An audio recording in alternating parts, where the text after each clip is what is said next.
Hey guys, it's Mr. Walker here, and welcome back to another math lesson with Mr. Walker. I know it's been a while. You guys have been watching some other awesome teachers do some really good math lessons, but I'm back today to talk about factors. So factors is something we've been dealing with a little bit. You guys kind of have your feet wet in this. You're building a good understanding. And we know now that factors are numbers that we can multiply together to make another number, right? So for example, 7 times 3 will give me 21, okay? So I know that both 7 and 3 are factors of the number 21 because I can multiply them together to make another number.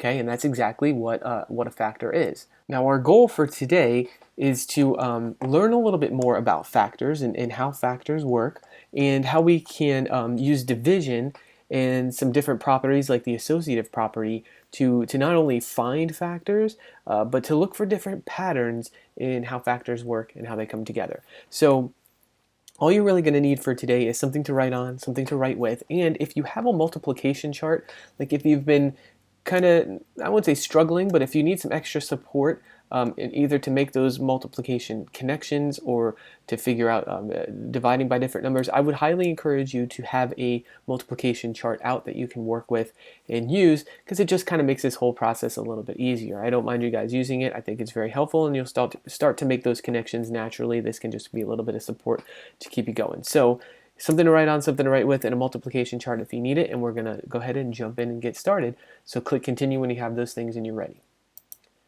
All right, so we're going to look at one example to start off. In this one, we're finding an unknown factor, okay? So I have 28 is equal to 7 times something. So we're missing one of those factors. We don't know what that other number is that we can multiply by 7 to get 28. We don't know what that other factor is. So how could you find the unknown factor? What would it be? Right, our unknown factor would be 4. But how did you find that?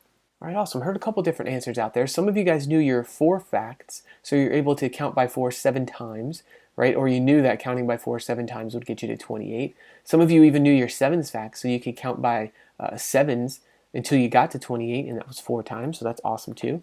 Some of you even divided 28 by 7, so you had that 28, you divided it by 7, which got you 4.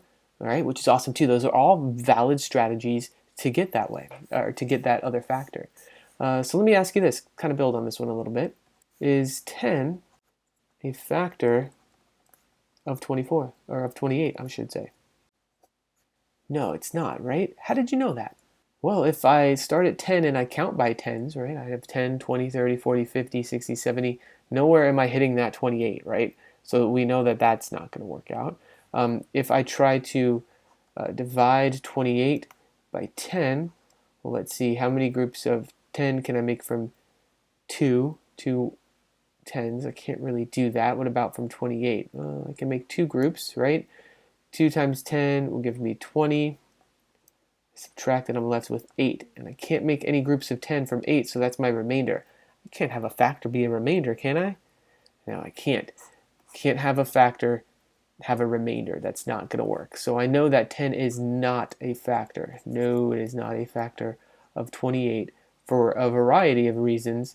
One, of course, being that it can't have a remainder when I divide. Okay. So knowing that, a couple things that we just set up in that last example, can we figure out if 3 is a factor of 54? Sure, we can do that, right? What are some ways we can do that? How can I find out if 3 is a factor of 54? Well, some of you might know your 3 how to count by 3 really well. And you might be able to count all the way up to 54, right, to see if it's a multiple, because we know if we count by 3 a certain amount of times and we get to 54, we know that 3 is a factor, right? Some of us might even suggest dividing, right? If we were to take that 54 and divide it by 3, let's go ahead and walk through these steps real quick. 5 tens, can I make them into groups of 3? Sure, I can make at least one group, right? That 3 times 1, that will give me 5. Subtract these guys up. Nothing left there. I'm going to bring down my 1s. I'm sorry, this should be a 3. Holy cow, what am I doing here? 3 times 1 is 3. Subtract, and this will be 2, and I can bring down my 4 1s. So now I have 2 10s and 4 1s. I have 24. So how many groups of 3 can I make out of that? Well, let's see, that would be 8, right? 3 times 8 would give me 24. I subtract and there's no remainder. So I know now that 18 and 3 are going to be factors of 54 because 3 times 18 will give me 54. So they are both factors of 54.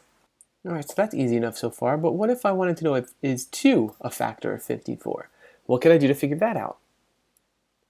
I could do the same sort of thing, right? I could take 54 again, and I could divide it by 2, and as long as there's not a remainder, we know that it's a factor, because then we can figure out 2 times whatever our quotient is, that's going to give us 54. So both of those numbers would be factors, right? We can also know that 2 is an even number, right? And 54 is an even number, right?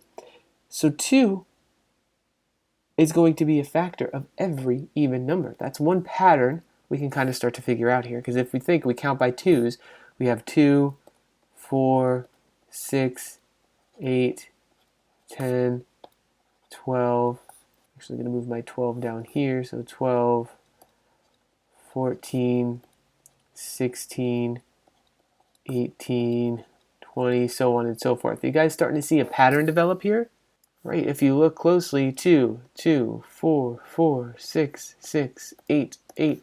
That pattern is going to repeat itself over and over. So we know if a number ends in a 2, a 4, a 6, an 8, or a 0, 2 is going to be a factor of it, okay? We just have to figure out what that other factor is. But as long as it's an even number, it's going to be 2 is going to be a factor of that number, okay? Pretty interesting, right? So when we're looking for factors, we can definitely take patterns into consideration. So this is where knowing your multiples, knowing your multiplication facts is going to come in really handy. So let's take a look at another way we can use patterns to help us out. What if I wanted to know is 5 a factor of 54? Okay, same number again. Is 5 a factor of 54? Now, do I have to do division in order to figure this out? Do I have to do 54 divided by 5 to figure out if 5 is a factor? No, right? Why not?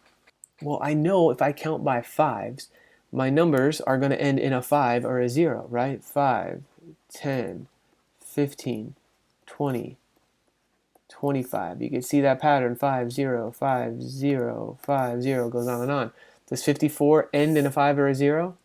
No, it doesn't. So 5 is not going to be a factor of 54. I don't even need to divide. I don't even need to try to count up to 54. I could just look at that, know the pattern, and say, okay, cool, we don't need to do it. Let's keep working with this number 54 for just a second. And let's see if 6 is a factor of 54. Is the number 6 a factor of 54? So how can we figure this out?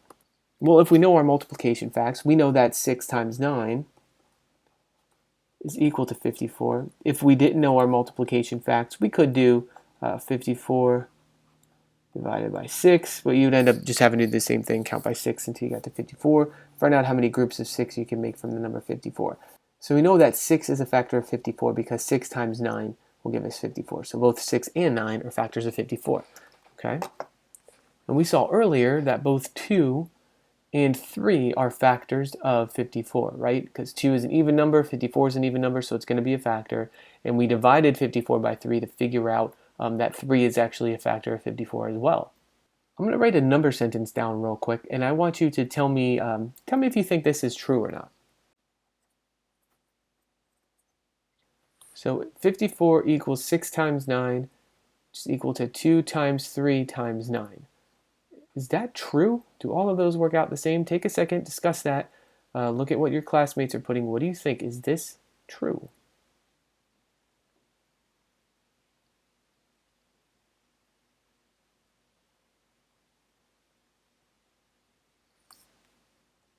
What I'm actually going to do is I'm going to move this number sentence over a little bit, and I'm going to write vertically next to it so we can see what's actually happening here.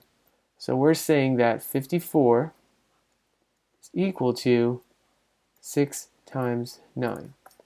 And we're breaking that 6 into a 2 times 3, because 2 times 3 will give us 6, right? 2 times 3 times 9.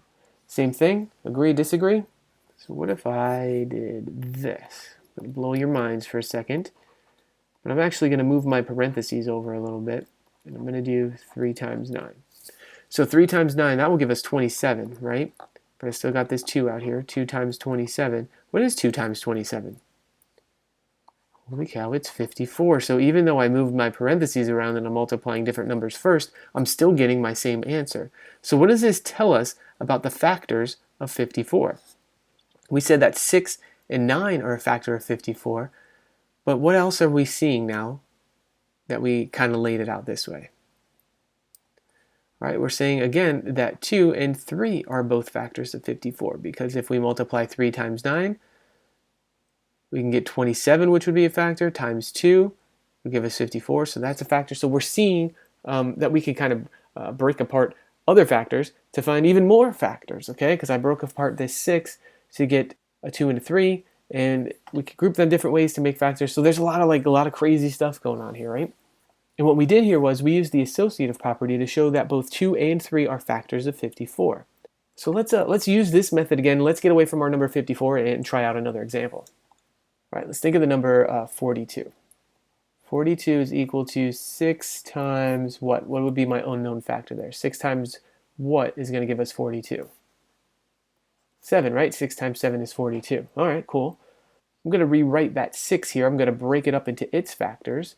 So I would still say 42 is equal to, say, 2 times 3 times 7, right? Agree, disagree?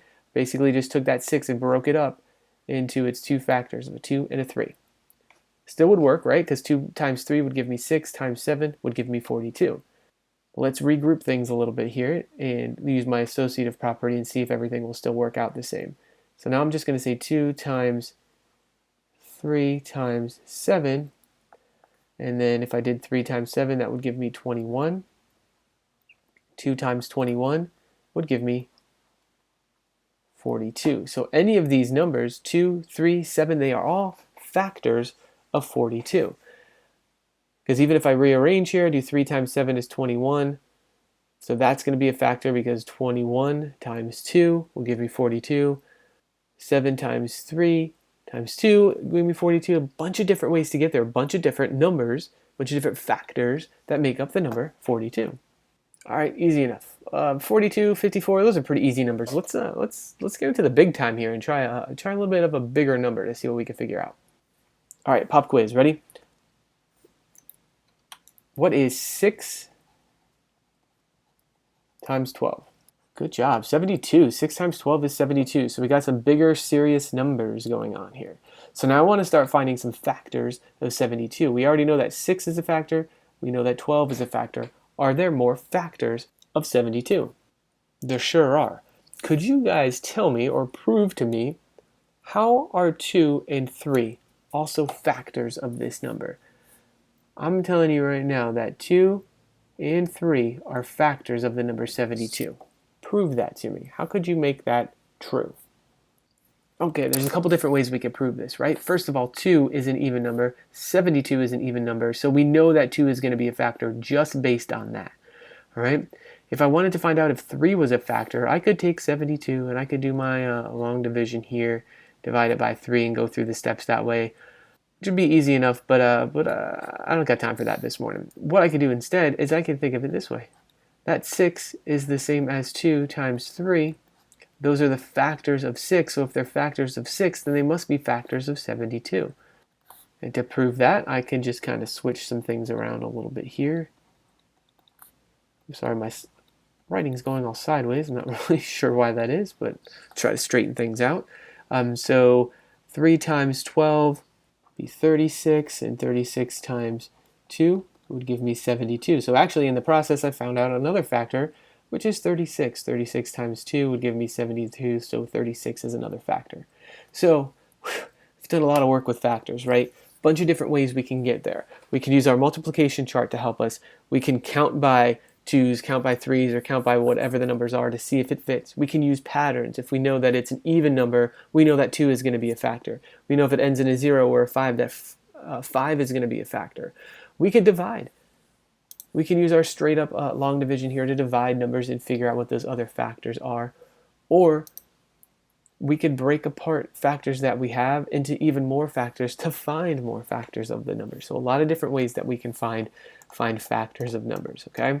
So hopefully I didn't blow your mind too much. You still got a little bit of it left that you can do some work today. So what we're going to be practicing with is actually figuring out, are certain numbers factors of other numbers? So I want you guys to practice that today. As always, if you have any questions, comments, or concerns, please reach out and let me know. I'd be more than happy to help you with this.